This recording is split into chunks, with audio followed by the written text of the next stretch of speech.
हाँ हाँ भाई वही लिखेगा। चलो चैप्टर 3 है एम्प्लॉय कॉस्ट। हाँ हाँ, लेबर बोलो एम्प्लॉय बोलो, आज हमको इसी का डिफरेंस समझना है। चलो पहले मैं आप लोग से पूछता हूँ, मेरे को बताओ लेबर का मतलब क्या होता है और एम्प्लॉय का मतलब? एकदम गलत। लेबर और एम्प्लॉय, ठीक है, अगर मजाक से हट के बोले तो आप लोग अभी तक 11 से क्या सीखे हो? सर लेबर मतलब वो होता है जो मजदूर में फैक्ट्री में काम करता है, मजदूर एज अ मजदूर वो फैक्ट्री में काम करता है, उसको हम दिन का वेजेस देते हैं, रोजी देते हैं, बोलते हैं दिन का 500, दिन का 600, ऐसा उनको मजदूरी मिलता है, ठीक है, दिन के हिसाब से मिलता है, जितना दिन आएगा उतना मिलेगा। और एम्प्लॉय वो होता है जो ऑफिस में बैठ के स्टाफ, जो एम्प्लॉय ऑफिस का स्टाफ होता है, जो ऑफिस में एसी में बैठ के लाइट पंखे में बैठ के काम करता है, वो स्टाफ, उसको सैलरी मिलता है। लेबर को वेजेस मिलता है, एम्प्लॉय को सैलरी मिलता है। ये हम लोग बचपन से सीखे हैं। हटा दो इस मेंटालिटी को, एकदम गलत नहीं बोलूंगा, वो फाइनेंशियल अकाउंटिंग था ना, ये कॉस्ट अकाउंटिंग है। जो आप लोग पढ़े हो वो फाइनेंशियल अकाउंटिंग के हिसाब से पढ़े हो, जो ट्रेडिंग अकाउंट बनाते हो, प्रॉफिट एंड लॉस अकाउंट बनाते हो, बैलेंस शीट बनाते हो, उसमें हम बोलते हैं कि हाँ ट्रेडिंग अकाउंट में जो भी फैक्ट्री का खर्चा है वेजेस, और पीएनएल अकाउंट में जो ऑफिस का खर्चा है जैसे कि सैलरी, ये आप फाइनेंशियल अकाउंट में पढ़ते थे। अब यहाँ पे इसका मीनिंग ही चेंज हो जाता है, तो वेजेस और सैलरी तो और चेंज हो जाएगा, लेबर और एम्प्लॉय का मीनिंग ही यहाँ पे चेंज हो जाएगा। लेबर यहाँ पे कॉस्ट अकाउंटिंग में लेबर मतलब मजदूर नहीं होगा, एम्प्लॉय मतलब वो ऑफिस का स्टाफ नहीं होगा, और क्या होगा गैस करो, कुछ और मन में आ रहा है? लेबर मतलब और क्या अपन बोल सकते हैं? अच्छा क्या मैं लेबर हूँ बताओ? हाँ बिल्कुल ठीक है, तो क्यों ऐसा क्यों? मैं तो मजदूरी पे काम, मैं तो फैक्ट्री में प्रोडक्शन नहीं कर रहा हूँ। क्योंकि एकदम सही, लेबर मीन्स द एफर्ट्स। लिखो कॉपी में, चालू हो जाओ, नोट्स वाली कॉपी बनाए हो ना अलग से, उसमें लिखना। क्यों नहीं बनाए हो? हाँ छोटा मोटा जैसे नोट्स है, छोटा मोटा फॉर्मूला तो ज्यादा ही है। कल से चाहिए मेरे को, मैं अभी आज से ही चेक करूंगा, अलग अलग चाहिए मेरे को कॉपी में। आप तो बोले थे बनाऊंगा, तो अभी स्कूल में हो क्या?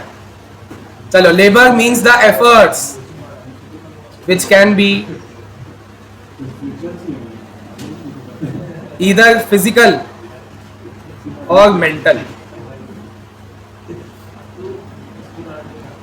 देखो लेबर का मतलब क्या होता है? एफर्ट्स। लेबर मतलब किसी आदमी को नहीं बोलते आप लोग आप लोग बोलोगे सर मजदूर को हम लेबर बोलते हैं ना, लेबर मतलब होता है एफर्ट्स, जो भी मेहनत हम डालते हैं, फिर चाहे वो फिजिकल हो चाहे मेंटल, ठीक है, which can be the physical और mental, required to complete any task.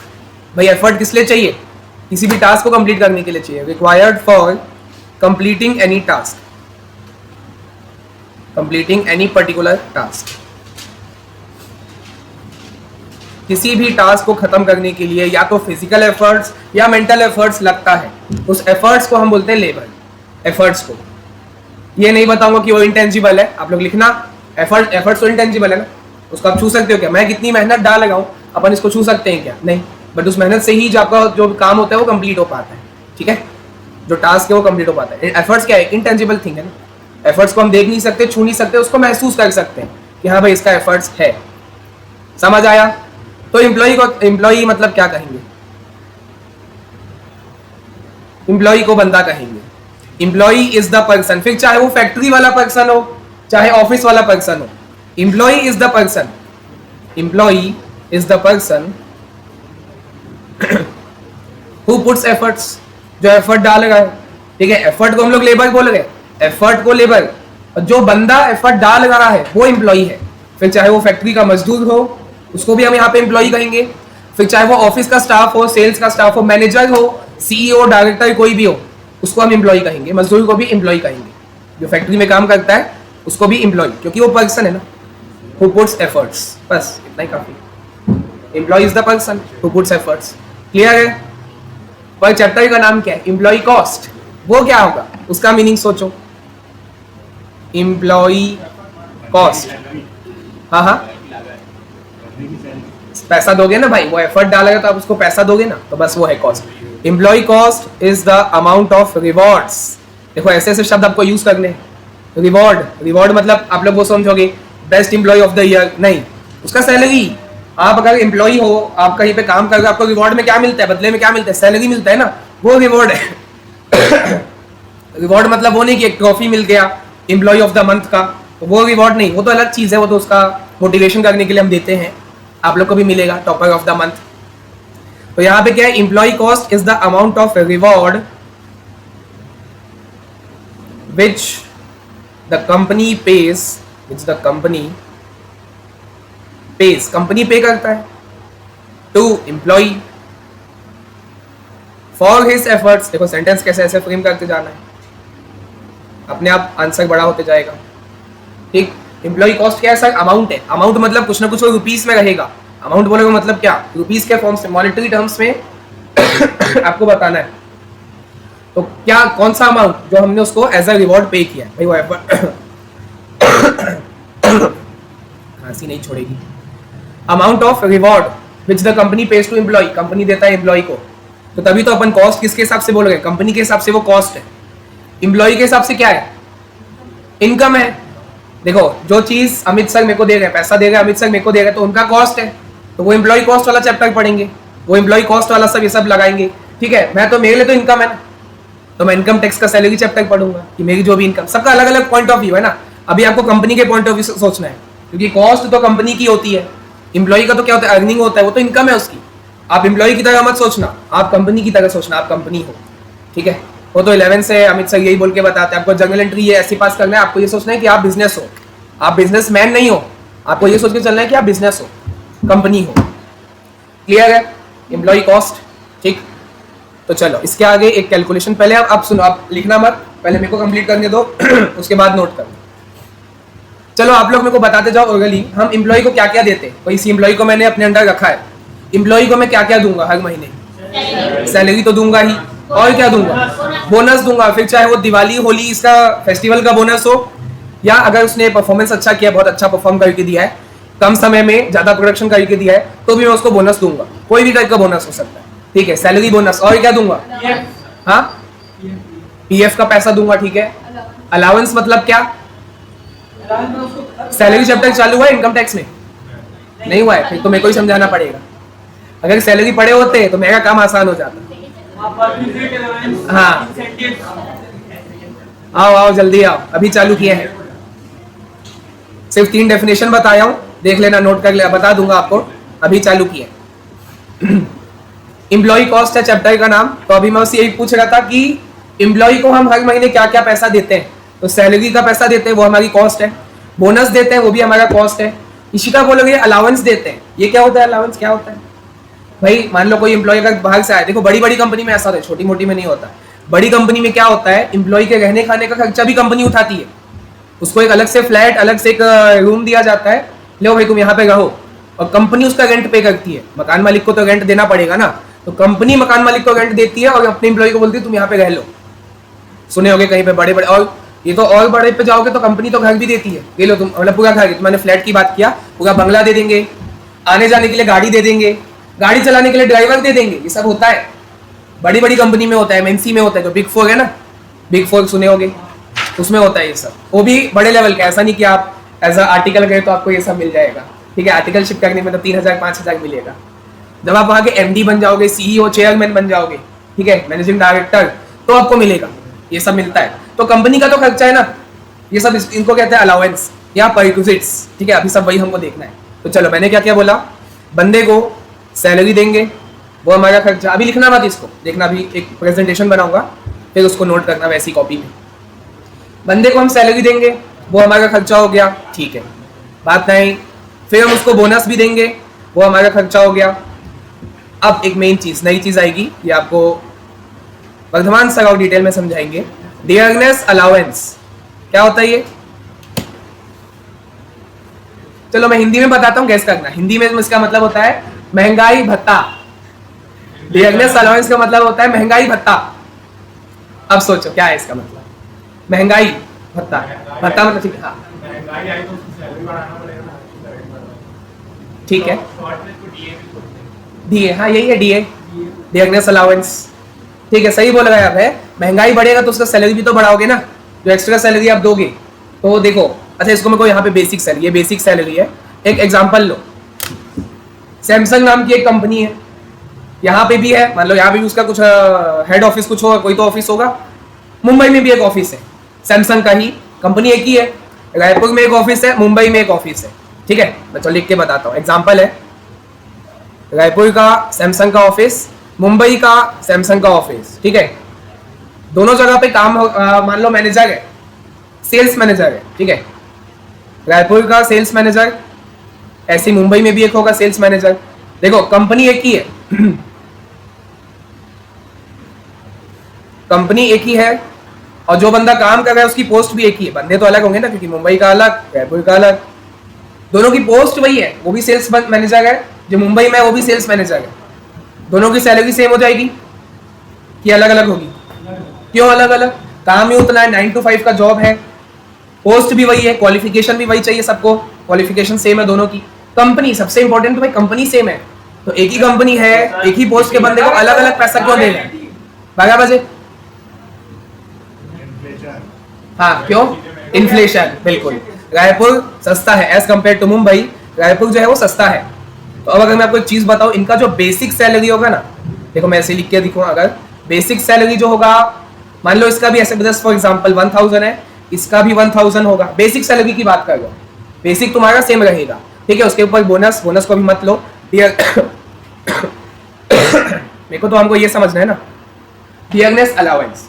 तो डियरनेस अलाउंस आपको परसेंट में देगा, अगर इसका 10% है तो इसका 12% रहेगा, मुंबई वाले का ज्यादा रहेगा। ऐसा ये होता है डियरनेस अलाउंस, ठीक है। ठीक है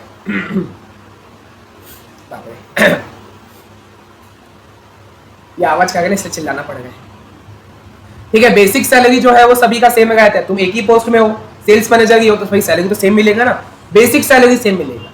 उसके ऊपर डिपेंड करता है तुम कहाँ पे हो, ठीक है। मान लो दुबई में हो, दुबई के सैमसंग वाले में हो, तब तो फिर और आए भाई 50-60% मिल जाएगा, मतलब as compare to basic salary उतना ही रहेगा, वहाँ का भी 1000 रुपए, जो भी करेंसी रहेगा उसके हिसाब से 1000 रुपए रहेगा, तो उसका डियरनेस अलाउंस ज्यादा रहेगा। तो महंगाई भत्ता उसको बोलते हैं हिंदी में, ठीक है। बाकी और डिटेल में आप टैक्स में पढ़ोगे, कॉस्ट के लिए इतना काफी है, पूरा नहीं है ये, डीए का पूरा कॉन्सेप्ट नहीं है, वो मैं बताऊंगा भी नहीं, यहाँ पे काम का नहीं है, टैक्स में आप और डिटेल में समझोगे, ठीक है। तो देखो मैंने बंदे को तीन चीज दिया, बेसिक सैलरी, बोनस और डियरनेस अलाउंस।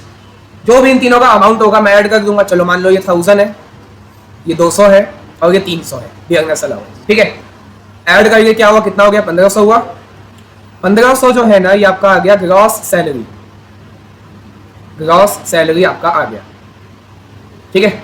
ग्रॉस, अच्छा देखो यहाँ पे वही सैलरी बोलो वेजेस बोलो, यहाँ पे सेम है, मैंने स्टार्टिंग में इसलिए पहले क्लियर कर दिया। यहाँ पे आप वेजेस बोलो सैलरी बोलो एक ही मतलब है, क्योंकि एम्प्लॉय का एक ही मतलब है ना, चाहे वो फैक्ट्री का मजदूर हो चाहे ऑफिस का स्टाफ हो, दोनों को हम क्या बोलेंगे? एम्प्लॉय, ठीक है। और एम्प्लॉय को हम क्या देंगे? या तो आप वेजेस बोलो या तो सैलरी बोलो, दोनों एक ही मतलब है। तो ये आपका ग्रॉस सैलरी आ गया, ग्रॉस सैलरी बोलो या ग्रॉस वेजेस बोलो, ठीक है। 1500 रुपए का आप उसको ग्रॉस वेजेस दे रहे हो। अब इसके दो रास्ते हैं, 1500 में से या तो आप ये करोगे, बता रहा हूँ क्या करोगे, या तो ये करोगे। मतलब क्वेश्चन में आपको दोनों में से कोई एक चीज निकालने बोलेगा, है ना। मैं क्या कर रहा हूँ, 1500 के दो हिस्से नहीं कर रहा, ऑप्शन है, ऑप्शन ए, ऑप्शन बी। पहले मैं लिख लेता हूं पूरा, फिर समझाता हूं। यहां पर मैं माइनस करूंगा एम्प्लॉई का कंट्रीब्यूशन, एम्प्लॉई लिखा हूं ध्यान देना, employees contribution to PF slash ESIS, इसको मैं माइनस कर रहा हूं, ठीक है। तो कुछ और आएगा। और अगर मैं ये ऑप्शन ए था, मतलब आप क्या करोगे, 1500 में ये चीज को माइनस कर दोगे, बता रहा हूं ये चीज क्या होती है, अभी समझो, माइनस कर दोगे तो जो आंसर आएगा वो कुछ और आएगा, वो ऑप्शन ए हुआ। एक ऑप्शन आपके पास ये है। ऑप्शन बी, या तो आप इसमें इस 1500 में ही आप प्लस कर दोगे एम्प्लॉयर्स कंट्रीब्यूशन। तो सबसे पहले तो ये बताओ, एम्प्लॉई और एम्प्लॉयर कौन होते हैं, क्या होते हैं? हाँ, एम्प्लॉई मतलब स्टाफ, अभी भाई तो सीख के आए, एम्प्लॉई का मीनिंग तो सीख के आए। Employee is the person who puts efforts, employee मतलब होता है स्टाफ, आसान भाषा में स्टाफ, ठीक है। सोना नहीं है, सब लोग सोते क्यों जाएगा। और एम्प्लॉयर मतलब होता है बॉस, एम्प्लॉयर जो हमारा कंपनी है, वो बॉस कंपनी। तो आप प्लस करोगे एम्प्लॉयर का कंट्रीब्यूशन पीएफ या ईएसआईएस। ठीक, अब देखो मैं वापस से रिपीट करता हूं। देखो मैं 1500 के दो हिस्से नहीं कर रहा हूं, या तो 1500 में आप ये करोगे माइनस करोगे एम्प्लॉय का कंट्रीब्यूशन, या तो आप 1500 में प्लस करोगे एम्प्लॉयर का कंट्रीब्यूशन जो आपको क्वेश्चन में बताएगा। मैंने आपको सब चीज बता दिया, क्वेश्चन में जो बोल सकता है मैंने आपको दोनों चीज बता दिया। अब आपको देखना है क्वेश्चन में क्या पूछा है। तो बात को समझो, अगर आप 1500 में माइनस करोगे एम्प्लॉय का कंट्रीब्यूशन तो आ जाएगा आपका अर्निंग ऑफ एम्प्लॉय, या ऐसे लिखता हूं एम्प्लॉय अर्निंग लिखता हूं। अभी लॉजिक सब बताना बाकी है, अभी सिर्फ मैं लिख रहा हूं, समझा कुछ नहीं रहा हूं। ठीक है, ये एम्प्लॉय अर्निंग आ गया। और अगर आप उसी 1500 में, 1500 क्या था सर, ग्रॉस वेजेस था, अगर उसी ग्रॉस वेजेस में 1500 में आप प्लस कर दोगे एम्प्लॉयर का कंट्रीब्यूशन, मतलब कंपनी बॉस उसका जो कंट्रीब्यूशन अगर आप वो प्लस कर दोगे तो आ जाएगा एम्प्लॉय कॉस्ट।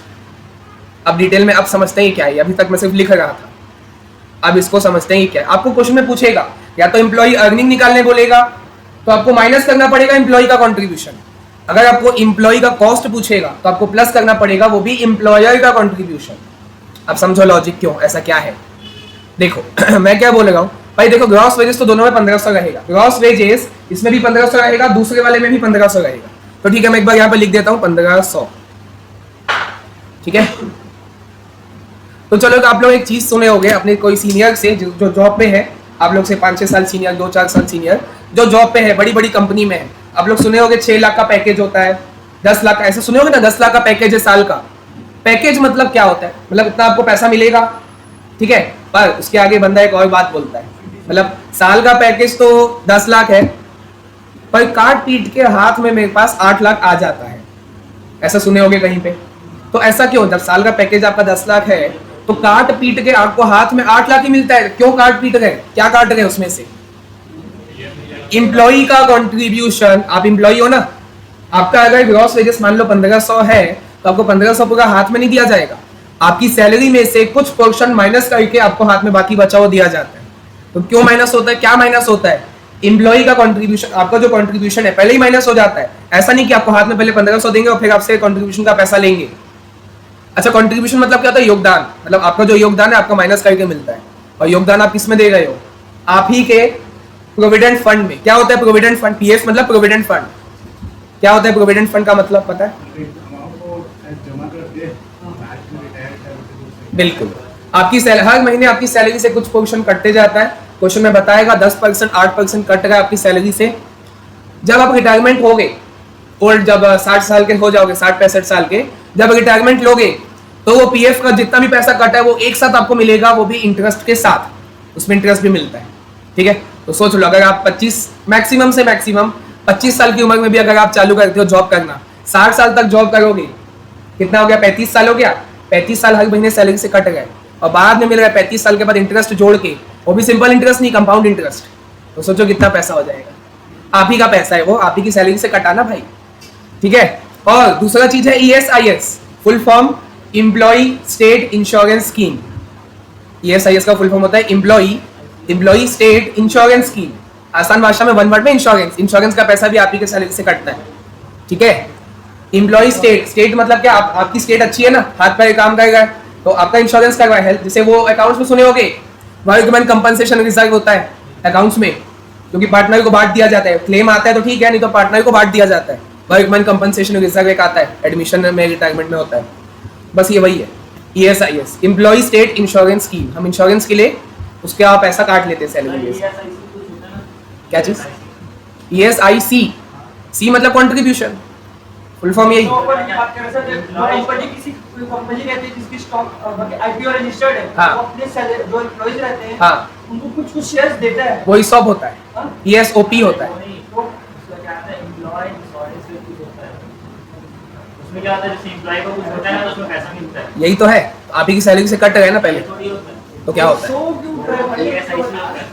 यहाँ तो गया प्रॉपर्टी में तो है ESIC, employ state insurance contribution.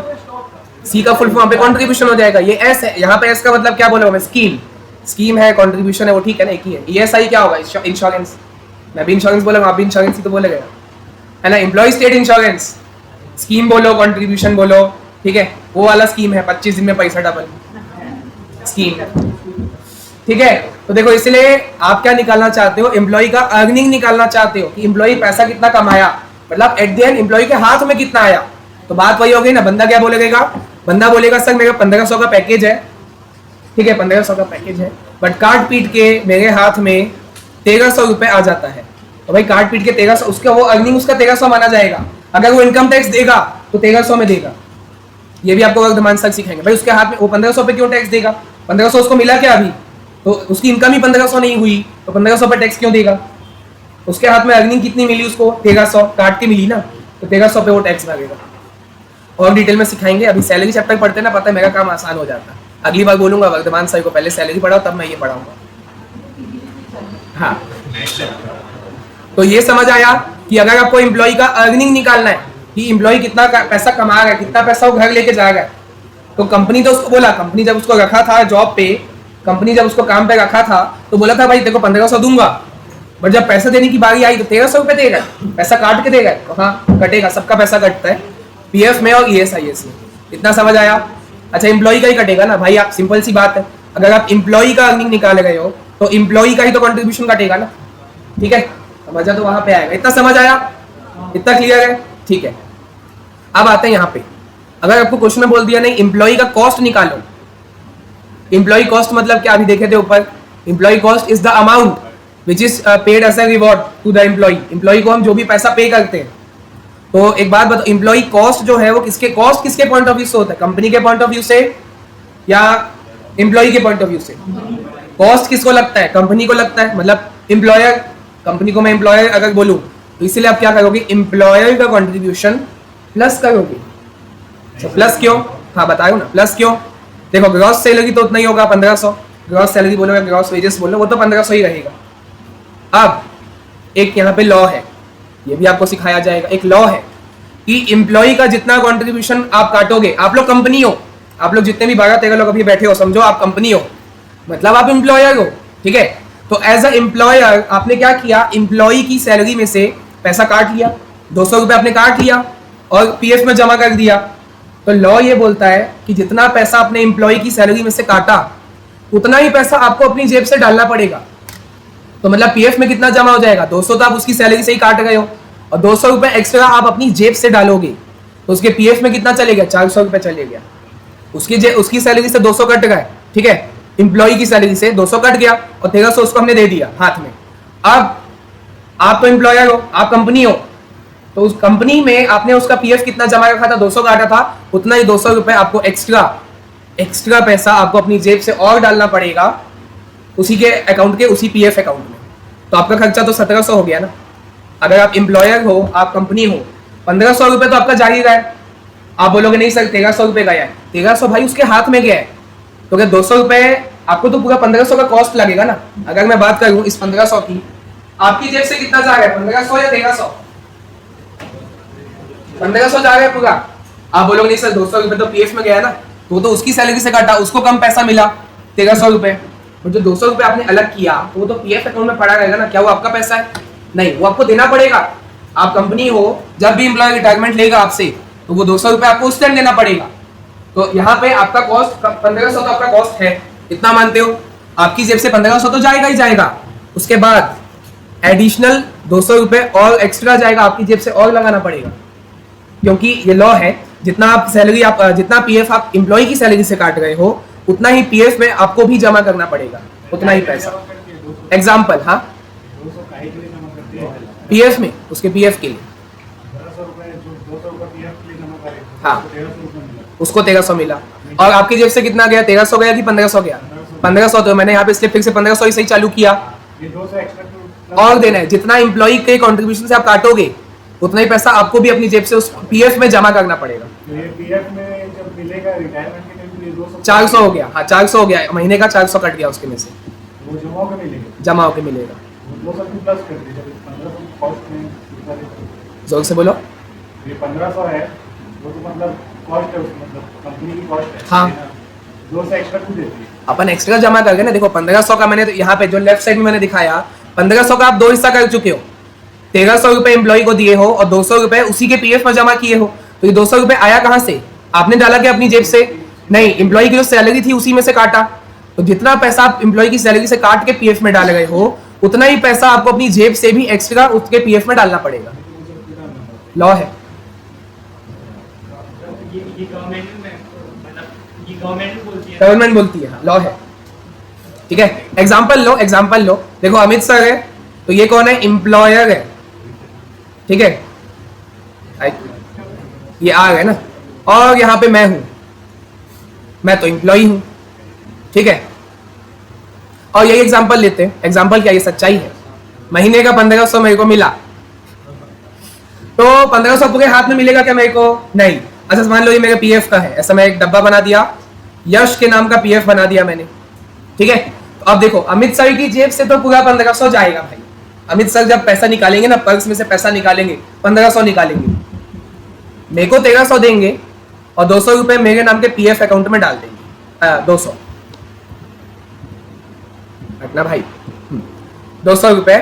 देखो फिर से बोलता हूँ, अमित सर जब उनकी तरफ से जब पैसा निकलेगा, 1500 पूरा निकलेगा, क्योंकि वो मेरी बात उतनी हुआ था, महीने में उतने में बात हुई थी कि भाई मैं ज्वाइन कर रहा हूँ यहाँ पे, महीने का 1500 मेरे को मिलेगा, इससे हमारी बात हुई थी, एग्रीमेंट हुआ था। तो 1500 निकाले जेब से। लॉ बोला कि नहीं भाई आप एम्प्लॉय को पूरा पैसा मत दो, एम्प्लॉय का जो पैसा है ना 200 रुपए काट के उसके पीएफ में अलग से जमा करो। है वो मेरा ही पैसा, एम्प्लॉय का ही पैसा है, बट अलग से जमा करो 200 रुपए, और उसके हाथ में 1300 रुपए दो। तो अब मेरे को ये बात बताओ, ये जो 200 रुपए है, ये अमित सर के पैसे से कट रहा है या मेरे पैसे से कट रहा है? मेरे पैसे से कट रहा है, मतलब एम्प्लॉय के पैसे से माइनस हो गया। तो इसीलिए तो यहाँ पे आपने एम्प्लॉय का कंट्रीब्यूशन माइनस किया, तो एम्प्लॉय का अर्निंग आ गया। मेरा अर्निंग आ गया 1300 रुपए, मेरा अर्निंग निकला 1300, और मैं निकल जाऊंगा यहाँ से, मैं कोचिंग से निकल जाऊंगा, अपने 1300 रुपए का याशी करूंगा। ठीक है, अमित सर अभी भी कोचिंग में बैठे हैं और वो मेरे पीएफ की तरफ ऐसे नजर गड़ा के बैठे हैं, ये यश का पीएफ है, 200 रुपए मैं उसकी सैलरी से काट के तो डाल दिया हूँ। अब 200 रुपए मेरे को अपनी जेब से एक्स्ट्रा रुपए निकाल के, 200 रुपए एक्स्ट्रा और निकाल के यश के पीएफ में फिर से 200 और डालना पड़ेगा। तो अमित सर की जेब से टोटल पैसा कितना चले गया? 1700 गया। 1500 तो यहाँ से निकला, जिसका 2 बाइफर्केशन हुआ, वो दोनों मेरा ही पैसा है। ये यश का अर्निंग है 1300, ये यश का पीएफ है 200, तो 1500 तो उनकी जेब से पहले ही निकल गया था, मैं निकल गया 1300 लेकर याशी करने। अमित सर अभी भी कोचिंग में बैठे हैं, पीएफ में नजर गड़ाए बैठे हैं, पीएफ अरे इसका पीएफ है, पीएफ बचा है, पीएफ है, तो 200 रुपए और पर्स से फिर और 200 निकालेंगे और पीएफ में डाल देंगे। तो अब मेरा टोटल पीएफ कितना हो गया? 400 हो गया। आपको पीएफ को नजर नहीं देखना है, आपको ये देखना है एम्प्लॉय का अर्निंग कितना हुआ और एम्प्लॉय का कॉस्ट कितना हुआ। अब देखा जाए नाम दोनों सेम है, इसमें कंफ्यूज मत होना, ये एम्प्लॉय अर्निंग है, ये एम्प्लॉय कॉस्ट है, इसमें कंफ्यूज मत होना ना, मैंने पहले ही बता दिया है। एम्प्लॉय कॉस्ट किसके पॉइंट ऑफ व्यू से होता है?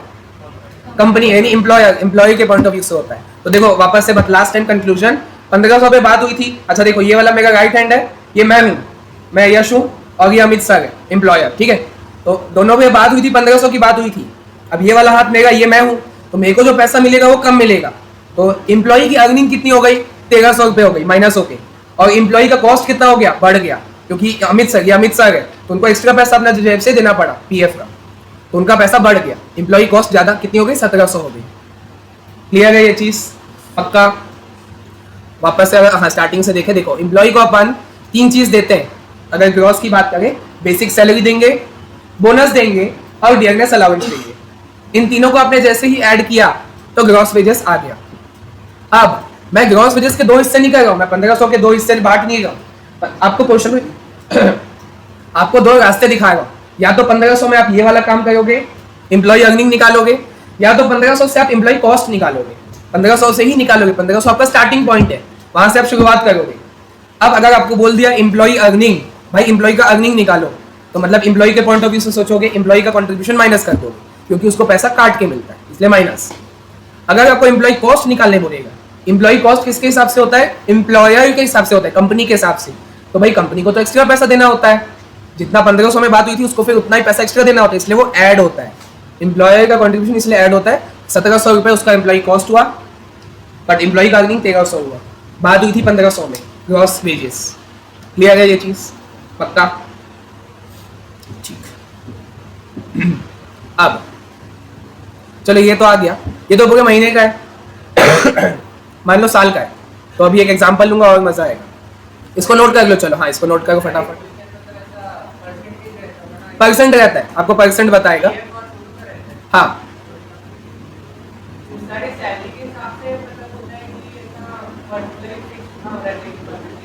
नहीं, परसेंटेज हुआ ना, जिसकी जितनी सैलरी है, किसी का 10,000, किसी का 20,000, परसेंट फिक्स रहता है कि 10% कटेगा, सभी में 10%, फिर सैलरी कितना भी होगा उसी का 10%। हाँ चलो नोट कर लो इसको, स्टार्टिंग से करना ना। सबसे पहले हमने यहाँ से चालू किया बेसिक पे, पहले इतना नोट करो, फिर उसके ऐसे 2 हिस्से करना, कॉपी में ऐसे ही बनाना फ्लो चार्ट जैसे। सर जो प्रोविडेंट फंड है वो सिर्फ पेंशन के जो लास्ट में देते हैं पेंशन अलग होता है, वो अलग प्रोविडेंट फंड क्या होता है, आज आपने रिटायरमेंट लिया, आज आपको पूरा पैसा दे दूंगा मैं पीएफ का, ठीक है। पेंशन अलग होता है। उसी चीज के ऐसा लिए तो मैंने समझा ना, वो तो रिटायर होने के बाद। और देखो आप लोग नोटिस भी किए होंगे, अब आप लोग सुनो इधर, ए बातचीत, अभी आप लोग प्रोविडेंट फंड का मतलब समझ गए, तो कई बार नोटिस भी किए होंगे, क्वेश्चन आया नहीं आया मेरे को नहीं पता, जब भी फाइनल अकाउंट्स बनाए होंगे, फाइनल अकाउंट्स बोलता हूँ, पार्टनरशिप में क्वेश्चन में आपको बैलेंस शीट दिया होता है, कहीं पे देखना, या तो मैं क्वेश्चन ले आऊंगा, लाइबिलिटी साइड में दिया होता है एम्प्लॉइज प्रोविडेंट फंड, जिसको हम कुछ नहीं करते, उसमें कोई एडजस्टमेंट आया भी नहीं आजकल। पार्टनरशिप में एम्प्लॉय प्रोविडेंट फंड दिया होता है लाइबिलिटी में, तो हम उसको नई वाली बैलेंस शीट में एज इट इज लिख देते हैं, वो कंपनी का लाइबिलिटी है, क्योंकि एम्प्लॉय को पैसा देना है प्रोविडेंट फंड का, जब रिटायरमेंट होगा तब देना है, कंपनी के लिए वो लाइबिलिटी होता है। मतलब जैसे 400 रुपए हुआ ना, अमित सर की लाइबिलिटी है कि 400 रुपए, 200 तो मेरी सैलरी से कटा, 200 रुपए उन्होंने खुद से जमा किया, तो पीएफ में 400 हो गया। अमित सर इस 400 को कहाँ दिखाएंगे, अपनी बैलेंस शीट के लाइबिलिटी में दिखाएंगे। सर इंश्योरेंस का तो सेम हाँ, जैसे वर्कमैन कंपनसेशन रिजर्व है, तो वो भी लाइबिलिटी में ही दिखता है। हाँ, ग्रॉस वेजेस आ गया, ग्रॉस वेजेस के आपके पास 2 ऑप्शन है, जो क्वेश्चन में बताए। ऐसा नहीं कि मैं 1500 के 2 हिस्से कर रहा हूँ, देखो दोनों में 1500 एक चालू किया हूँ। चाहे एम्प्लॉय अर्निंग निकालना है तो भी मैंने ग्रॉस वेजेस से चालू किया है, एम्प्लॉय कॉस्ट निकालना है तो भी मैंने ग्रॉस वेजेस से ही चालू किया। अब अर्निंग निकालना है तो माइनस करोगे एम्प्लॉय का, कॉस्ट निकालना है तो प्लस करोगे एम्प्लॉयर का, ये आपको समझना है। इंश्योरेंस का 200 रुपए अलग से काट रहे वो एम्प्लॉयर भी 200 और डालेंगे। बिल्कुल सर ये भी लिखने नहीं अरे कहानी कर नहीं। कंपनी से है। या तो कंपनी से है तो इनकम टैक्स है, उतना मेरे को आइडिया नहीं, लॉ से थोड़ा मैं दूर रहता हूँ। Employee state insurance scheme, employee state insurance scheme, state मतलब ये छत्तीसगढ़ और यूपी नहीं ना, स्टेट मतलब उसकी अवस्था, जैसे उसकी अवस्था अच्छी है, हाथ पैर एकदम अच्छा काम कर रहा है, अब टूट फूट गया तो आप ही का उसका इंश्योरेंस करवाओगे, हाथ पैर टूट गया तो।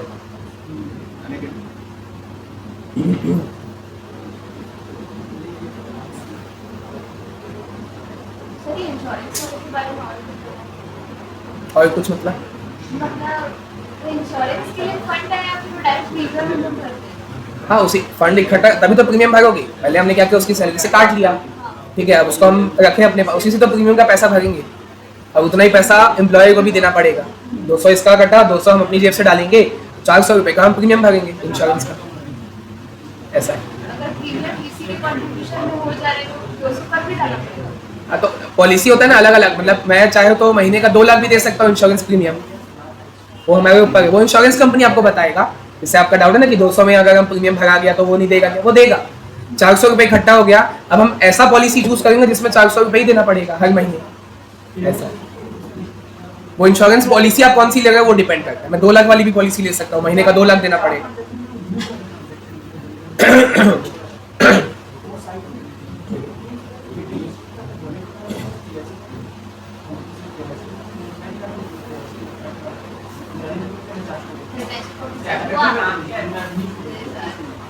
कल खाली टाइम मिला, उसमें बुक बनाने बैठ गया था, हो गया। मतलब मेन तो यही था, बाकी तो नीचे हुआ नहीं, समझने के लिए था, मेन तो ये है। चैप्टर 3 है एम्प्लॉय कॉस्ट, ठीक है। बना लिए सब लोग, ये बनाना था कॉपी में, ऑफिस मिला ना आज, और आप तो आ गए हो, 4 दिन हो गया। 4 दिन में आया हूँ। अच्छा, सैटरडे को क्यों नहीं आए थे? सट्टा के लिए। क्योंकि टैक्स का टेस्ट था, टैक्स का टेस्ट था इसलिए। अच्छा, मुझको याद नहीं था। वो सोच रहे कौन सा सैटरडे नहीं आया मैं। चलो इतना हो गया। अब मैं आपको बोल रहा हूँ कि भाई मान के चलो ये साल का है, अमाउंट में मत जाओ, मान के चलो ये साल का है, पर एनम है, पर एनम है, पूरे साल का ही। आपको बोल दिया क्वेश्चन में 1 घंटे का निकाल के दो, ये पूरे साल का है, क्वेश्चन में बोलोगे भाई 1 घंटे का बताओ कितना हुआ, कैसे निकालोगे? साल भर का वर्किंग आवर्स ऐसे निकालूंगा क्या? 365 days into 24 hours. बोले क्या खत्म? नहीं, उत्तम फोन बंद करो। मार्केट थोड़ा ज्यादा बात करो। बात मेरा भी लगा हुआ है, मैं देख रहा हूँ क्या। आप लोग झेल सकते हैं। मैं भी नहीं, मेरे को भी नहीं झेलना है। चलो, क्लास 2 का बच्चा भी बता देगा कि साल भर में 8760 घंटे होते हैं, तो क्या उससे मैं डिवाइड कर दूं? नहीं, उतना घंटा काम थोड़ी होता है। तो देखो, इसके लिए आपको एक टेबल बनाना पड़ेगा। क्वेश्चन में इंफॉर्मेशन देगा, आप टेबल क्या बनाओगे उसका ध्यान से देखते जाओ। सबसे पहले हम लिखेंगे number of days in a year, number of days in a year, जो कि आपको मालूम है 365 डेज होता है, ठीक है। पर अब पहले आप डेज में सोचो, क्या पूरा 365 डेज काम होता है? 366 ठीक है, लीव ईयर है। रेयर होता है, 25% ऐसा होता है, 75% 365 डेज होता है। तो इसमें आप माइनस करोगे नॉर्मल लीव डेज। देखो, सिर्फ नॉर्मल, ये क्या होता है? नॉर्मल और एबनॉर्मल क्या होता है? पढ़े हो आप लोग? संडे वगैरह। हाँ, अगर आपने एबनॉर्मल छुट्टी मांगा, मान लो वैलेंटाइन डे में छुट्टी मार दी है, वो अलग बात है, वो एबनॉर्मल है, उसको माइनस नहीं करने, वो तो आपकी पर्सनल छुट्टी है। कंपनी वाले ने आपको छुट्टी नहीं दिया ना, बॉस ने आपको छुट्टी नहीं दिया था। नॉर्मल लीव डेज का मतलब होता है बॉस ने जितना छुट्टी दिया है। अब सैलरी जॉब करने का यही तो दिक्कत है ना, बॉस जो छुट्टी देगा वही लेना पड़ेगा। हाँ, वो आएगा, मतलब भाई बॉस छुट्टी देगा ना, वो 15 अगस्त में, 26 जनवरी में छुट्टी देगा। नॉर्मल लीव डेज, हाँ देखो, इसमें सैटरडे, कई जगह पे सैटरडे भी इंक्लूड होता है। सैटरडे संडे आ गया, पब्लिक हॉलिडे आ गया, फेस्टिवल आ गया, इंडिया में कितना सारा फेस्टिवल है, वो सब आ गया। तो वो सब नॉर्मल लीव डेज मान के चलो, 65 दिन छुट्टी में ही निकल गया। जानबूझ के 65 लेगा, वो राउंड फिगर आ गया, मतलब 300 दिन। 300 दिन क्या है, मैं इसको क्या बोलूंगा? मैं इसको बोलूंगा working days in a year. भाई नंबर ऑफ डेज तो 365 था, बट 365 काम हुआ क्या? नहीं, वर्किंग डेज 300 दिन था। निकुंज भी हारी बात नहीं, working days in a year 300 दिन हुआ, ठीक है। अब सवाल आता है, अब देखो, अब मैं क्या करूंगा? इनटू 300 को मैं मल्टीप्लाई करूंगा 12 घंटे, ठीक है, क्वेश्चन में बता देगा, चलो 12 घंटे ले लेते हैं। Working hours in a day, भाई आपको दिन पता चल गया, 300 दिन आप वहां पे गए हो, एबनॉर्मल छुट्टी मार दो तो उसका सैलरी कटेगा, उसको साइड रखो। 300 दिन मान के चलो किसी बंदे ने एक्स्ट्रा छुट्टी नहीं मारी, जो नॉर्मल लीव डेज मतलब क्या होता है? जितना अलाउड है, जितना बॉस ने आपको अलाउ किया है, that is called normal leave days. Sir जो पेड हॉलिडेज हो जाता है वो भी हाँ, हाँ, पेड हॉलिडे मतलब क्या हुआ? आप छुट्टी मांगो, आपको पेमेंट मिलेगा, तो मतलब वही हो गया ना, अलाउड। हाँ हाँ, पर्सनल काम के लिए तो वो तो फिर कंपनी बताएगा ना आपको कितना पेड हॉलिडेज है। हाँ, जैसे साल भर में जितने भी मंथ से आते हैं हाँ, तो वो अलाउड वो बता देगा ना पहले से ही। आप कंपनी जॉब करोगे तो बता देगा कि इतना आपको अलाउ है, इससे ज्यादा छुट्टी मांगोगे तो फिर उसका सैलरी कटना चालू हो जाएगा। हाँ, तो चलो, मेरे को ये मालूम था कि मैं 300 दिन गया हूँ, मैं 300 दिन कंपनी में जाके बैठा हूँ। मैं कितने दिन बैठा हूँ? एक दिन में कितना घंटा बैठा हूँ? मान लो 12 घंटा, क्वेश्चन में दे देगा, मान लो 12 आवर्स है, 12 hours per day, working hours in a day ना, मतलब 12 घंटा एक दिन का था। तो मतलब अब ये जो आएगा 3600 घंटे जो हुए, ये क्या है? वर्किंग आवर्स मत बोलो, टोटल अवेलेबल आवर्स बोलो। क्या 12 घंटा पूरा बंदा कंटिन्यू काम करेगा? ब्रेक नहीं लेगा, चाय पानी ब्रेक, लंच ब्रेक। तो इसलिए हम इसको बोलेंगे total available hours in a year.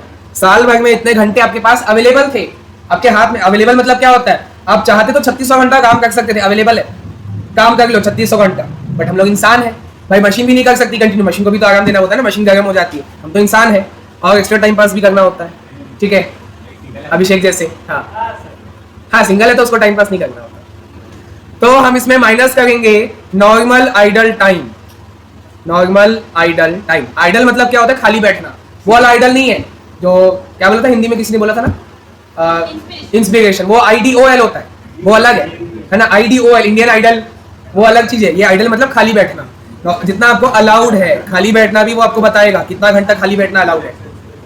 तो ऐसा क्यों बॉस आपको क्यों बताएगा कि भाई तुम खाली बैठो तो भी चलेगा? अगर लंच ब्रेक होगा, थोड़ा वॉशरूम जाएगा, ठीक है, थोड़ा पेट खराब है तो थोड़ा ज्यादा देर जाएगा, ठीक है। लंच ब्रेक, टी ब्रेक होता है, दिन का 1 से 2 लंच ब्रेक है, शाम को टी ब्रेक भी होता है 5 बजे के आसपास, ठीक है, तो ये देगा नहीं, क्वेश्चन में नॉर्मल आएगा। देगा। तो वो भी आप माइनस कर दोगे। चलो इसको भी राउंड फिगर 600 लेके चलते हैं। 600 घंटा आप माइनस कर दो तो 300 घंटा भाई काम हुआ है, सॉरी 3000 घंटा। ये है आपका इफेक्टिव वर्किंग आवर्स। इफेक्टिव, आपने इफेक्टिवली 3000 घंटा काम किया है। देखो साल में घंटा होता कितना है? अभी देखे थे 8760 घंटा होता है, उसमें से आप 3000 घंटा काम कर रहे हो, आधे से भी कम, तो सफिशिएंट है ना। होली दिवाली छुट्टी जाएगा, लंच ब्रेक जाके 3000 घंटा काम करेगा बंदा। Effective working hours in a year, साल भर में इफेक्टिवली आपने 3000 घंटे काम किया है, ये आपको निकालना पड़ेगा इस टेबल के थ्रू, ठीक है। अब जो भी बंदे को, अब सुनो अभी खत्म मत करो, अगर आपको निकालना है एम्प्लॉय का अर्निंग पर आवर, एम्प्लॉय का अर्निंग पर, एम्प्लॉय की अर्निंग कितनी निकाले थे हम लोग? 1300 रुपए निकाले थे ऊपर, डिवाइड बाय 3000, बताओ कितना आता है? मेरे पास भी है ये 0.433 पर आवर, मतलब 1 घंटे का उसने 43 पैसा कमाया है, साल भर में 1 घंटे का 43 पैसा कमाया है। और अगर आपको निकालने बोल देगा क्वेश्चन में भाई एम्प्लॉय कॉस्ट निकालो, एम्प्लॉय कॉस्ट निकालो पर आवर, तो आप क्या करोगे? 1700 को डिवाइड, 1700 था आपका एम्प्लॉय कॉस्ट, उसको डिवाइड करोगे 3000 से, आवर्स तो उतना ही है ना।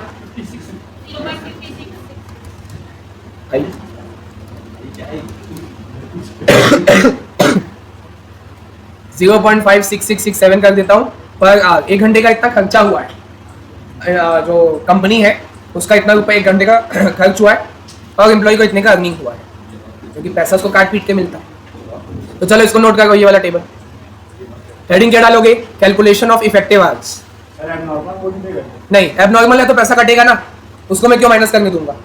अगर आपने एबनॉर्मल किया है, एबनॉर्मल मतलब अपने मन से छुट्टी मार दी, फोन किए, हाँ बॉस मैं नहीं आऊंगा आज, जो करने कर लो, तो कर लेगा, वो सैलरी काट लेगा आपका, ठीक है, उसको हम यहाँ नहीं करेंगे। नहीं, कॉस्ट अब देखो उसका पता, चलो अभी बता दो, इसको नोट करो कॉपी में, कैलकुलेशन ऑफ इफेक्टिव आवर्स।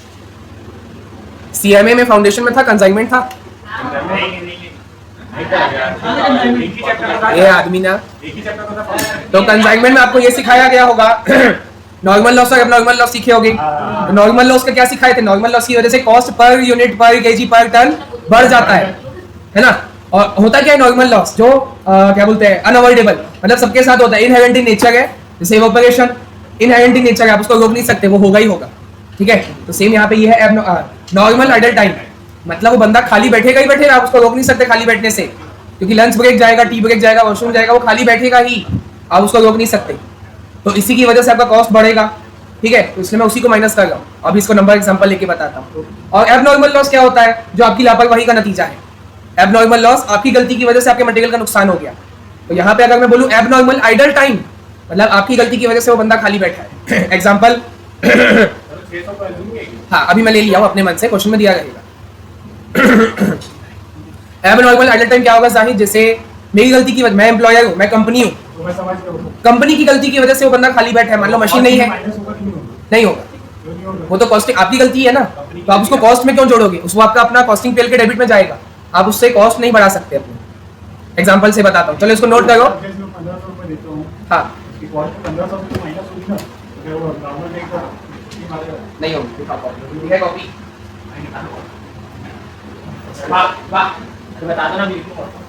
चलो लिखो, सब कोई बताता हूँ मैं, फिर साथ में जल्दी लिख के खत्म करो,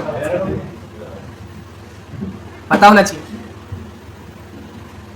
देखो जैसे आपका क्वांटिटी कम हो गया, पहले तो नॉर्मल लॉस होगा, बाद में एबनॉर्मल लॉस होगा, पहले नॉर्मल लॉस होता है। मटेरियल का लेके बता रहा हूँ, कंसाइनमेंट का। जैसे ही नॉर्मल लॉस हुआ कि भाई इतना माल तो खराब होना ही होना है, नॉर्मल लॉस है, तो उसकी वजह से क्या होता है, कॉस्ट बढ़ जाती है। तो इसलिए नॉर्मल लॉस को ही माइनस किया जाता है, क्योंकि देखो जितना डिनोमिनेटर, ये मैथ्स का लॉजिक है, जितना डिनोमिनेटर कम होगा आपका फाइनल आंसर उतना ज्यादा आएगा। तो नॉर्मल लॉस से मैंने कम कर दिया, नॉर्मल लॉस को मैंने माइनस किया, डिनोमिनेटर कम कर दिया, तो आपका जो कॉस्ट है वो बढ़ जाएगा। अब जैसे आप बोलोगे कि नहीं सर एबनॉर्मल का भी करो, अगर मैं एबनॉर्मल को भी माइनस कर दिया ना, मतलब डिनोमिनेटर और कम कर दिया, तो कॉस्ट तो और बढ़ जाएगी, और बाकी लोग की नहीं बढ़ेगी। एबनॉर्मल लॉस तो आपकी गलती की वजह से हुआ है ना, बाकी लोग ने गलती नहीं किया, बाकी जो बिजनेस है, बाकी लोग जो धंधा चला गए, उन लोगों ने ये गलती नहीं की, उनका कॉस्ट कम दिखेगा। अब आपकी एबनॉर्मल लॉस से आपने कॉस्ट बढ़ा दिया, कि कॉस्ट को नहीं, कस्टमर से तो मैं लूंगा क्योंकि कॉस्ट लगी है, कॉस्ट आपने बढ़ा दिया, आपके पास कोई कस्टमर नहीं आएगा, है ना। तो डिनोमिनेटर आप जितना कम करोगे उतना आपका कॉस्ट बढ़ते जाएगा, बढ़ते जाएगा।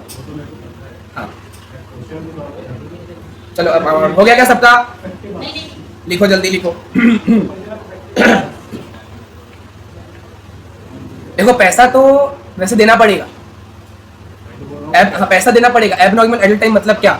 आपकी गलती की वजह से लेबर खाली बैठा है, तो अपना घर बार बीवी बच्चे छोड़ के आया है ना, आपके पास फैक्ट्री में है, वो फैक्ट्री में प्रेजेंट है, बस आपकी गलती की वजह से वो खाली बैठा है, एग्जाम्पल मान लो मशीन खराब थी या मशीन चालू नहीं होगी, तो आप मशीन तो आप दोगे ना उसको, कि मशीन भी लेबर लेके आएगा? मशीन तो कंपनी प्रोवाइड करेगी। अब कंपनी की मशीन ही खराब थी या कंपनी के पास मटेरियल ही नहीं है, तो भाई लेबर तो आया है, उसको पैसा तो देना पड़ेगा, बट वो खाली बैठा है आपकी गलती की वजह से, पैसा आपको देना पड़ेगा, है ना? बट उससे आप अपना कॉस्ट पर आवर नहीं बढ़ा सकते। अब वो चीज अलग है, वो अपन बोलने के लिए ऑलरेडी बोल रहे थे कि छुट्टी मांगेगा तो पैसा कटेगा ना। एब नॉर्मल आइडल टाइम का मतलब ये नहीं होता कि वो छुट्टी मार के खाली बैठा है। एब नॉर्मल आइडल टाइम का मतलब होता है कि वो फैक्ट्री में आ गया है, फैक्ट्री में प्रेजेंट है और फिर भी खाली बैठा है आपकी गलती की वजह से, दैट इज एब नॉर्मल आइडल टाइम। तो पैसा तो देना पड़ेगा। अब जैसे यहाँ पे आप मान लो मैं यश हूँ, मैं यहाँ का एम्प्लॉय हूँ, मैं यहाँ पे आ गया कोचिंग में बैठा हूँ, पर अमित सर ने मेरे को कोई क्लास ही नहीं दिया, ना सीए ना सीएमए 11-12 को क्लास ही नहीं दिया, पर भाई मेरी गलती थोड़ी है, मैं तो आके बैठा हूँ ना यहाँ पे, मैं अपना टाइम दे चुका हूँ। तो अमित सर पैसा देंगे मेरे को कि काट देंगे? देना पड़ेगा। तो पैसा तो देंगे, बट वो किस चीज का है? वो एब नॉर्मल आइडल टाइम का। यही था बस। ये तो एग्जाम, ठीक है, इसको नोट करना है, ये भी कर दो। लेबर पर अगर करने क्या डिवाइड कर दोगी, लेबर की गलती तब तो कॉस्ट कम होगी ना। कॉस्ट बढ़ेगी। नॉर्मल देखो, लेबर की गलती, वो आपको पहली बात, लेबर की गलती सिलेबस में नहीं है, ठीक है? और क्या बोल, उससे उसकी वजह से क्या कॉस्ट क्या होगी? कम होगी। हाँ परफेक्ट। बट वो आपके ऐसा कभी नहीं बोलेगा लेबर की गलती है। एम्प्लॉय अर्निंग पर आवर 1 घंटे का।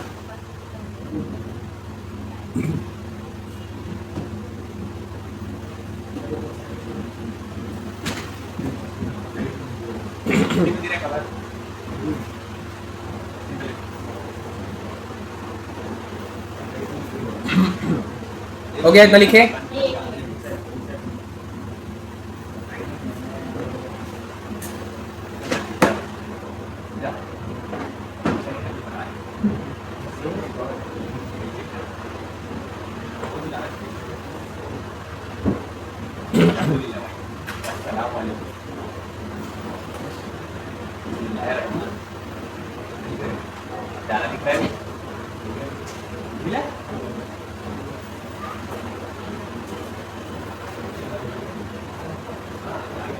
हो गया?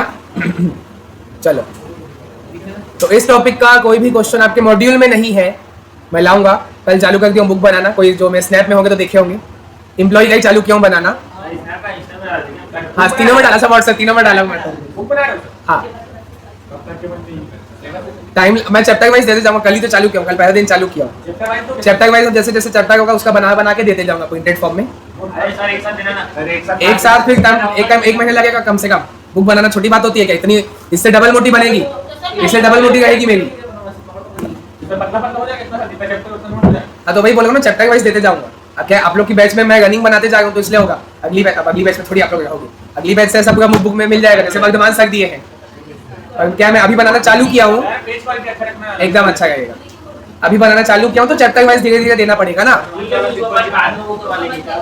मैं करवा दूंगा बाइंडिंग करवा दूंगा, मेरे को दे देना, मैं करवा दूंगा। पर संभाल के रखना, फिर से प्रिंट नहीं करूंगा, वो संभाल के रखना। पीडीएफ रहेगा, प्रिंटेड फॉर्म में दूंगा आपको, कल ही दूंगा प्रिंटेड वाला, तो प्रिंट संभाल के रखना, वो रहेगा। फिर बाइंडिंग में करवाने की जिम्मेदारी मेरी।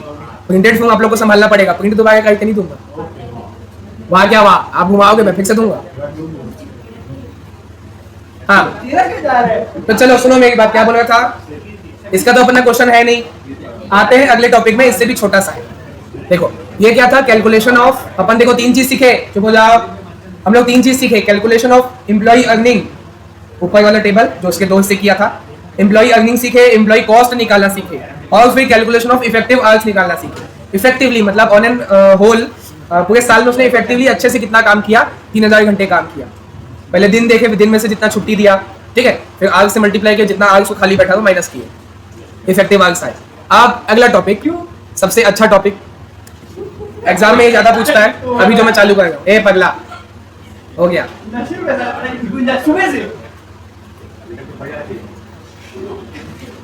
क्या फट जाना चाहिए? अच्छा चलो,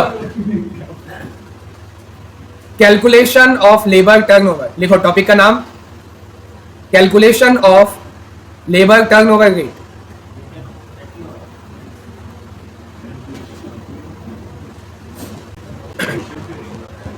labour turnover rate,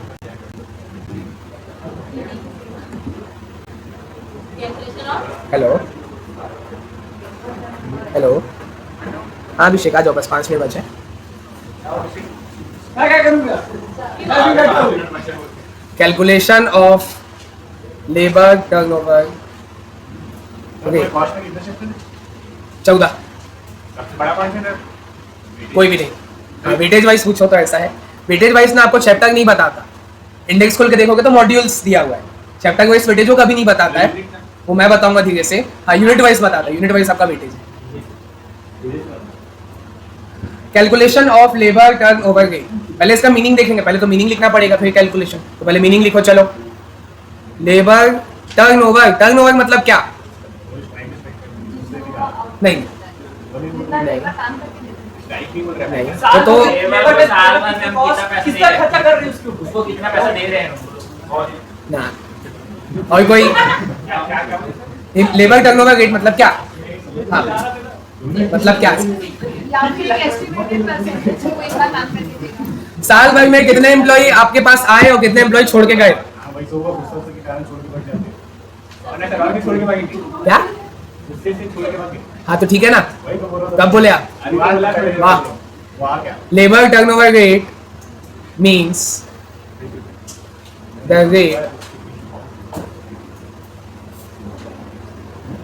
rate of क्या लिखना चाहिए सेंटेंस?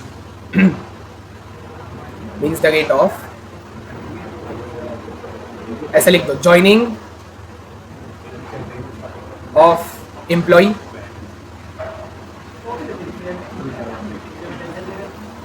एंड क्या लिखना चाहिए? And the employees leaving the organisation.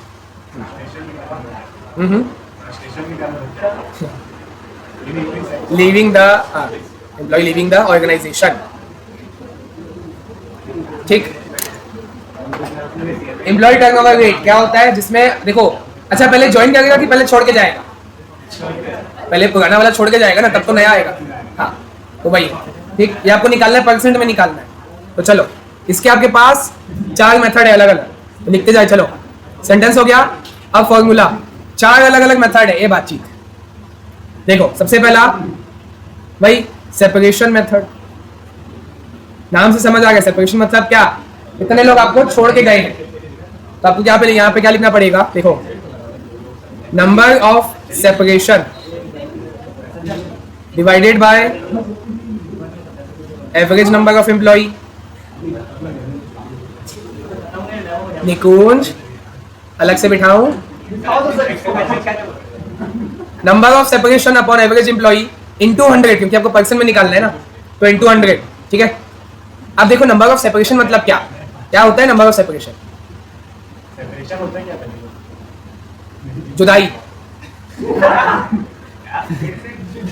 Number of separation. ठीक है, हाँ हाँ कान साफ करके बोलना। नंबर ऑफ सेपरेशन मतलब क्या? नंबर ऑफ एम्प्लॉइज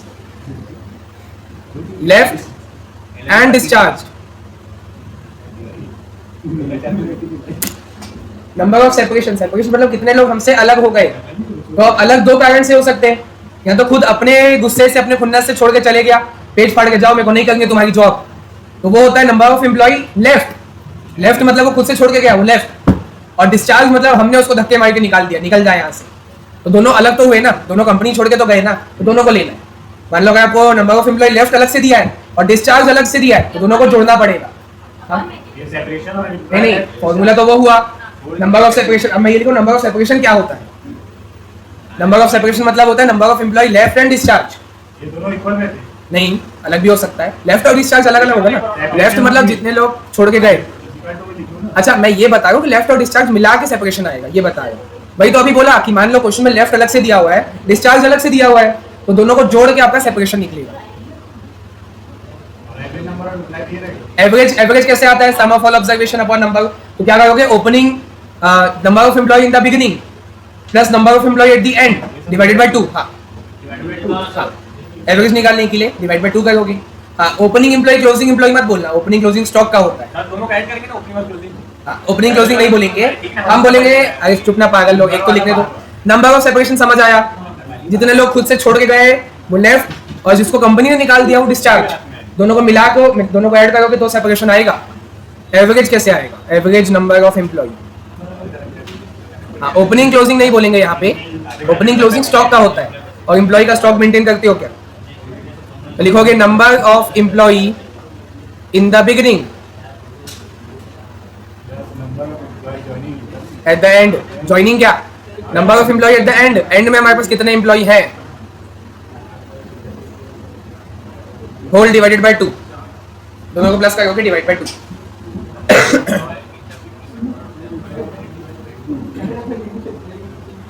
ठीक है, कितने फॉर्मूले सर? 4 एम्प्लॉय एम्प्लॉय चैप्टर में। अब वो तो नहीं थी ना। तो देखो ये था आपका पहला सेपरेशन मेथड। ठीक है, सेपरेशन मेथड है number of separation upon average employee. Separation आएगा लेफ्ट हैंड डिस्चार्ज और एवरेज आएगा बिगिनिंग और एंड मिला के डिवाइड बाय 2। और ऊपर फॉर्मूले में डालोगे इनटू 100 करना मत भूलना। इनटू 100 करोगे मतलब फाइनल आंसर परसेंट में बताओगे इतने परसेंट लोग हमको छोड़ के चले गए। ठीक है, या हमने उनको निकाल दिया, सेपरेट हो गए। ठीक है, दूसरा भाई जो बंदे आपको छोड़ के गए उसके बदले में आप नए लाओगे। बंदी छोड़ के जाते तो हम नया लाते भी नहीं है। कंपनी में जो बंदे हमको छोड़ के जाएंगे तो उसके बदले हम क्या करेंगे? नए लाएंगे ना। तो अब आपका आएगा रिप्लेसमेंट मेथड। रिप्लेसमेंट, हमने उसको रिप्लेस कर दिया। ठीक है, पुराना गया उसकी जगह नया आ गया, उसी को बोलते हैं रिप्लेस। तो रिप्लेसमेंट मेथड। हाँ, सेपरेट हुए तो हम उदास नहीं मनाएंगे, रिप्लेस कर देंगे, नया ले आएंगे। हाँ, हर महीने करना चाहिए एम्प्लॉय। फिर आपको उसको संभालने में दिक्कत आएगी ना। एक क्या पुराने वाले से आदत रहती है, समझदारी बैठे रहती है। अब हर महीने नया लाओगे तो उसको काम समझाना पड़ेगा, फिर वो नुकसान करेगा कंपनी का। अच्छा, तो देखो सीधी सी बात है, रिप्लेसमेंट मेथड में क्या लोगे? Number of replacement, number of replacement upon average employee, average number of employee into 100। अब मेरे को ये बताओ, एक क्वेश्चन है, हाँ या ना में जवाब देना। पहला मैंने क्या बताया? Number of separation. मान लो 200 लोग मेरे से अलग हो गए मेरी कंपनी में से, नंबर ऑफ सेपरेशन है 200, मतलब 200 लोग छोड़ के चले गए या तो मैंने निकाल दिया, टोटल नंबर है 200। अब जाहिर सी बात है कि जब मैं रिप्लेस करूंगा, जब नए बंदे लाऊंगा तो 200 ही लाऊंगा। बताओ हाँ या ना? कम ज्यादा भी ला सकता हूँ, ऐसा क्यों? देखो नंबर ऑफ सेपरेशन, ठीक है, फॉर्मूला यही था, इसके नीचे कुछ नहीं है। नंबर ऑफ रिप्लेसमेंट आपको दिया रहेगा, उसमें कोई दिक्कत नहीं है। एवरेज आप लोग निकालना सीख गए हो, वैसे ही निकालोगे। अब मैं एग्जांपल अपना बता रहा हूँ। मान लो नंबर ऑफ सेपरेशन 200 है, 200 लोग मेरी कंपनी से अलग हो गए, तो क्या मेरा नंबर ऑफ रिप्लेसमेंट, मतलब जब मैं नए एम्प्लॉय को लाऊंगा, 180 ला सकता हूँ? हाँ, मेरे को जब 200 लोग छोड़ के गए ना, तभी मेरे को रियलाइज हुआ कि भाई मेरे को तो 20 एम्प्लॉय की जरूरत ही नहीं थी, मैंने 180 इसलिए जानबूझ के लाया। ऐसा नहीं, ऐसा चलो हो भी सकता है कि 20 एम्प्लॉय मिले ही ना, ऐसा भी पॉसिबल, कुछ भी पॉसिबिलिटी है ना, मतलब हो सकता है, ऐसा पॉसिबल है। मतलब क्वेश्चन में देखोगे तो फंस मत जाना कि सर 200 लोग छोड़ के गए थे तो आप 180 क्यों ला गए हो सकता है 20 लोग हमको मिले ही नहीं, 20 बंदे जो क्वालिफाइड बंदे हमको 20 लोग मिले ही नहीं। या हो सकता है कंपनी को रियलाइज हो गया है कि जो 200 लोग छोड़ के गए ना, वो 200 लोग का काम नए वाले 180 बंदे संभाल लेंगे, मतलब 20 बंदों की मेरे को जरूरत ही नहीं है, 180 लोग ही काम संभाल लेंगे, इसलिए मैंने उतना ही लाया जानबूझ के। या हो सकता है 20 मिले ही नहीं, कुछ भी रीजन हो सकता है, मतलब ये पॉसिबिलिटी है। ठीक है, अच्छा सर इक्वल भी हो सकता है, मतलब 200 लोग छोड़ के गए तो मैंने एग्जैक्ट 200 लोग को लाया, ये भी पॉसिबिलिटी है। ठीक है, क्या ये पॉसिबिलिटी है? 200 लोग मेरे को छोड़ के गए थे और मैं 250 लोग को लेके आ गया, पॉसिबल है? कैसे? नई ब्रांच खोल दिया, कमाल विभाग में नई ब्रांच खोल दिया। अगर इंस्टीट्यूट से 2 लोग छोड़ के गए, 2 फैकल्टी छोड़ के चले गए, मैंने 5 फैकल्टी ले आया, बोलेंगे क्यों सर, अगर मैं तो 2 की जरूरत थी, बाकी 3 कमल विहार के लिए। क्या है? तो देखो, अगर मैं आपसे पूछूं, अच्छा मैं इसको लिख देता हूं नंबर ऑफ एम्प्लॉय, रिप्लेस नहीं लिखता, रिप्लेस तो अब मैं आपसे पूछूंगा, मैं यहाँ पे लिख देता हूं नंबर ऑफ एम्प्लॉय जॉइंड। बात करोगे मैं अलग अलग बिठाऊंगा, और उसके बाद भी ज्यादा बात करोगे तो बाहर भेजूंगा। देखो 200 लोग आपको छोड़ के गए थे, आपने 180 बंदे को लेके आया, 180 बंदों को लेके आया, तो मेरे को बताओ नंबर ऑफ रिप्लेसमेंट आप किसको बोलोगे, कितनों को बोलोगे? सर 180 है रिप्लेसमेंट। ठीक है, रिप्लेसमेंट का मतलब क्या होता है? जो पुराने के बदले नए आए उसको रिप्लेस कहते हैं। यहाँ पे अपने 200 बंदों को लाया, क्या पुराने के बदले 200 आए हैं? हाँ, तो यहाँ पे रिप्लेसमेंट भी 200 है। लास्ट वाले में बताओ रिप्लेसमेंट में कितना लिखूंगा? 250 तो नहीं लिखूंगा रिप्लेसमेंट में भाई। रिप्लेसमेंट का मतलब ही क्या होता है? पुराने के बदले नया, पुराने के बदले नया। मैंने तो और एक्स्ट्रा 50 और ले आया है, क्या वो पुराने के बदले आए हैं? नहीं, वो तो एक्सपेंशन प्लान के लिए आए। मैंने बिजनेस को एक्सपेंड करना चाहा कि भाई तुम लोग को मैं नई ब्रांच में बिठा दूंगा, जो 50 बंदे एक्स्ट्रा आए हैं उनको मैं नई बिजनेस में नई ब्रांच में बिठा दूंगा। रिप्लेसमेंट वर्ड का मतलब होता है पुराने के बदले नया। पुराने लोग कितने थे जो छोड़ के गए? 200 थे, तो उसके बदले में जो आएगा वो 200 ही आएगा, मैक्सिमम 200 ही आएगा। हाँ, कम भी आ सकता है, कम आया तो वही